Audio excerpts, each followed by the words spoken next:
Kakšno vlogo imata po vaši oceni v prepletu ustvarjanja pogojev za čim bolj nemoteno delovanje zdravstvenih timov, se pravi za čim bolj nemoteno upravljanje kliničnega dela, plačnik, Zavod za zdravstveno zavarovanje in seveda tudi Ministrstvo za zdravje, ki ste ga poimenovali kot institucijo namenjeno sami sebi, institucijo, ki ščiti zdrave pred bolnimi. Ja, ta hip je to res tako.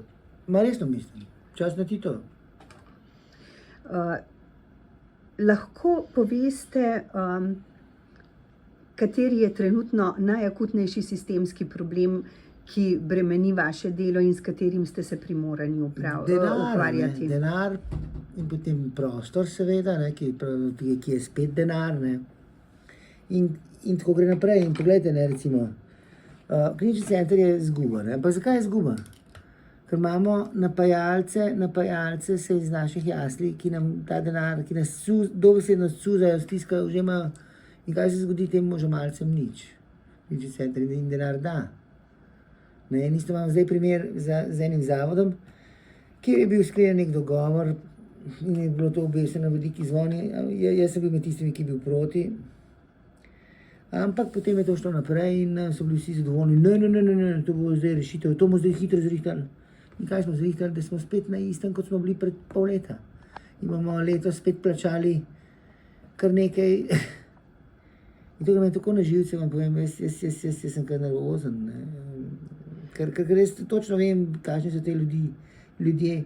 In če se kaj naučiš biti kot zdravnik, je to, ker si v stiku z ljudmi, znaš približno oceniti. Vidiš, kdo je baraba, kdo ni, s komu lahko zaupaš, komu ne. In jaz ta instinkt imam, ne. In mislim, da tisti, ne, ki si ukvarjajo z uživanjem, jih ne sme biti v našem zdravju. Predvsem pa ne razumem, kako lahko ta človek sploh spi.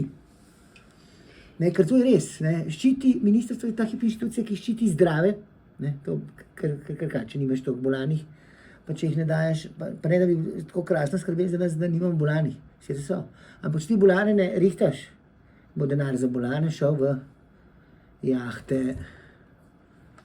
da ne rečem kakšne imene in priimke, v stanovanja. In pa te neumnosti, ki jih nekateri rabijo za svoje dobro počutje. Jaz ne. In konkretni problemi, o katerih se danes lahko pogovarjamo v medicini, ki se denimo tičejo ene same institucije, so težki na milijone in to na letni ravni. Zato toliko bolj boli. Na 20-letni pa 4 milijarde. Tako. Nekateri, ne. Ob tem pa bi vas vprašala, kako vidite načrtovane zakonodajne spremembe, ki naj bi izboljšale delovanje javnega zdravstva, morda tudi z vidika aktualnih težav, s katerimi se spoprijemate kot predstojnik kliničnega oddelka za hematologijo. Jaz to ne verjamem, da bo tega kakršnakoli korist, ker do zdaj iz takih ukrepov je ni bilo. In ne vem, zakaj bi to sploh bilo koristno in tako naprej, ne, ker dejstvo je, da predno začneš, ti ne moreš z nekim aktom spremeniti miselnosti pa glav ljudi, ne moreš. Ampak morajo te ljudje sami začeti prej ravnati tako, kot želijo, da bi se ravnalo za njimi, ko bo bolani. In če tega ni, kaj naj jim narediš? Kaj naj jim narediš? Nič. Ne moreš, jaz lahko napišem akt, recimo, da naši zdravniki, da morajo si vsak dan pogledati krvno sliko, pa ne smejo imeti višjih crp, kot 10, drugače ne smejo priti v službo in tako naprej. Ampak če tega ne bojo začeli sami izvajati, pa sami nekdo sam nekdo začutil, da če bolan nima kaj delati med temi skupomokljivimi ljudmi, bo ostal doma pa delal doma, ne. Kaj ne mu? Sam moraš to začutiti. In če tega sam ni, če nimajo oni motiva spremeniti zdravstvo tako, kot je treba, kaj ne jim? Z nekim dekretom pa zakonodajo. Dejte, no. Kako pa je danes z delovanjem intenzivne enote, ki deluje v sklopu vašega kliničnega oddelka, pa ste jo bili lani primorani začasno zapreti? Ja, mislim, da Tako. Je lahko seveda ugibate, kako je, ni je še naprej. Kaj je taka rak rana, mislim, to ne moreš verjeti, ker odgovornost je moja, ne, sem pripravljen zaradi tega tudi odstopiti, ni problem. Ker bi mogel zagotoviti teh 8 sester, Pa jih ne morem, enostavno ne morem. In če je to, jaz zaradi tega, če je koga to res tako moti, lahko odstopam, ni problem, če imate koga, ki bo to najdel. Jaz rada voljo odidem, pa delam še kakšno leto, 2 z bolniki, pa čao, ne. Ampak mislim, da ne bo to, mislim, da ne bo nič boljše. In to, da imamo vrhunsko, to je glitko, veste, da bi imel ti na voljo nek res dober, recimo divjačinski golaž, ki se ti topi v ustih, pa neko obnošeno govedino iz juhe. Pa bi se odločil, pa bi jedel raje govedino iz juhe, ki te bolijo potem zobove od grižanja, ne, pa tako naprej. Kot ta golaž, ne. Mi iz golaža naredimo podplat. Beri neprebavljivo zadevščino. In to, da mi nimamo intenziva, pa jo imamo naredi, samo jo lahko vzamemo pol ure, to je tako hudo. To ni prav. To je v bistvu nepredstavljivo, glede na bolnike s tako težkimi obolenji, za katere skrbite. Nam bolnika ne glih zaradi tega, nam je to izboljšalo preživetje, ker čim je nekdo ratal, da bo padel krvni tlak, sepsa, krvavitev, je bil tako tam. Pa smo mogli fehtati, cit. Zdaj, ki so mogoče tele prenove še malo bolj. Zdaj pa to 1, 2, 3, odvisno od zdravnika. In ne morem zagotoviti, jaz to vsake toliko na tem na SPS-ih, strokovno-poslovnih svetih interne, živim, ampak omenjam čisto, da je v zapisniku, ampak ni nekega, seveda ne uspem narediti nič, ne. Tako da, če poznate koga, ki to pozna, jaz z veseljem odstopim in če bo to uredil, to je to pomembna stvar, da tle ni dileme.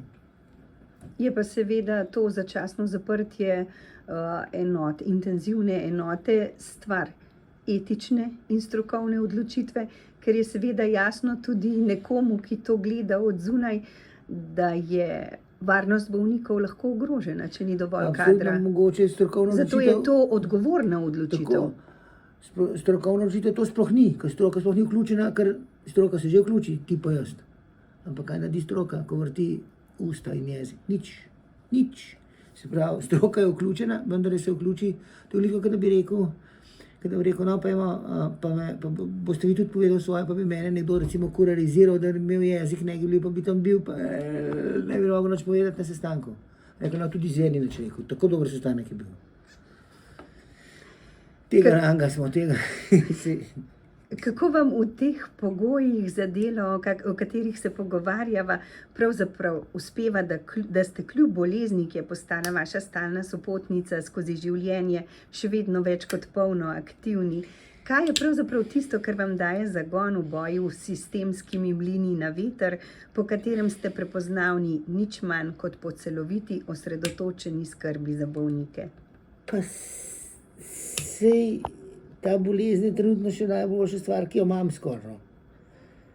Ker je toliko enih drugih skrbi, tudi zasebno, ne, recimo, kažem, oče mi je star 85, mama 90, pa ima sta probleme z unih domov, dom noče, pa jim rihtam tistele vmes v prostem času, če ste videli, ne, zdaj, kaj klicam gospa soseda, nekoga, ki bo mamo umival, noče tam v dom, je pokretna, da ga se ima čisto fino, pa se stegne si reči, naj bo po njeno, ne, čeprav me sesuva.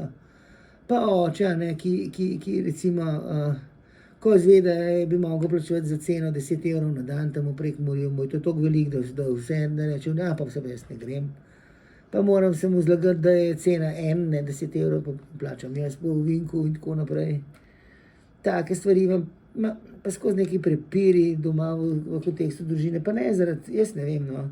Ampak enkrat, ko imaš neko slabo karmo, potem se to kar nalima vse skupaj, ne. Tako da ni res, da jaz to z lahkoto obvladujem, ki pa meni to pobira moči in me prav malej, da bi zdaj 14 dni nekam stisnil, brez komorkoli kaj reči, nekam, ne vem, na nekam, res bom šel, če sem teden, 2, sam da najdem naštepam 10 dni, pa kar šel, ne. Včasih je to dobra odločitev, si človek na novo napolni baterije. Prav moram iti videti, kaj je to življenje, no, kot moje življenje je tako, vse izgleda v redu, pa strokovno, ajde, imaš neko zadovoljstvo, vse to je v redu, pa ljudje, imaš kdo je živ, pa tako, kaj se trudimo in tako naprej, lepo, super, krasno. Ampak to ni to, ne, rabiš da sama živeti, tega pa jaz nič nimam. Kakšne pa so, če se vrneva na uvodno vprašanje, v bližnji prihodnosti vaše ključne strokovne prioritete? Kaj bi radi dosegli, čeprav vemo, da je vizavi sistema zelo težko karkoli resno premakniti? Najbolj realno, da zrihtamo je ta hip, to bomo akcijo, to bomo še probali zmeniti. Danes in jutri, ne, namreč naša ambulanta hematološka, se veste, kje je, ne, ima še tam na koncu en podaljšek, je še, ima še anestezija, nekaj tam prostorčkov, 3 sobe. In s temi 3 sobami, ne, če jih mi dobimo, če bi si jih prisvojili, kar bo pa težko, ne, ker sem slišal, tudi mi zadnjič rekel v šali, direktor naš, ne, da veliko poslušal o tem, kako hematologija metastazira po moji zaslugi, ne, in dobro, ne. Tako da je veliko zlobe tudi pa zavisti strani tistih, ki mogoče bi tudi tako, pa nekako nimajo volje, pa dela, pa moči, da to naredijo, ne. Hočem reči, s tem bi rešili, da dobimo 3 sobe za izolacijo, za okužbe, MRSA in tako naprej, in bi sistem praktično rešil problem ambulante za 5-10 let. To je ogromen. Tako da to je prioriteta naša, ne, za naše bolnike. To morda celo naredimo, no. Ker jaz pravim to, ne, mi moramo vedeti, ne, recimo, prostor, v katerem se danes, to ni moj.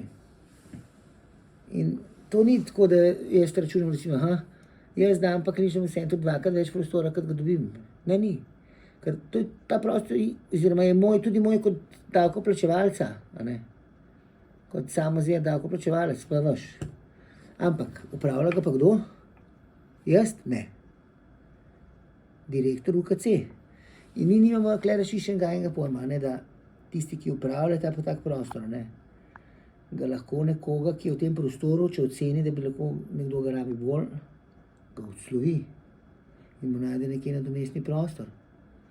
Tako da jaz mislim, da je to, da ko se bomo enkrat mi vsaj to miselnost obvladali, bomo začeli odgovornejše delati, predvsem pa bodo bolniki varnejši.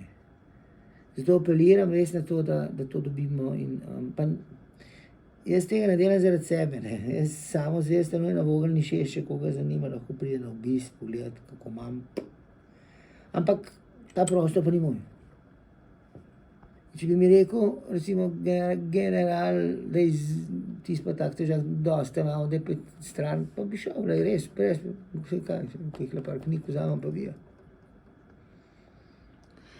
Seveda pa vsi vemo, kako veliko ste naredili za hematologijo, za klinični oddelek za hematologijo, za vse bolnike, ki so se zvrstili v vaših bolnišničnih sobah tukaj.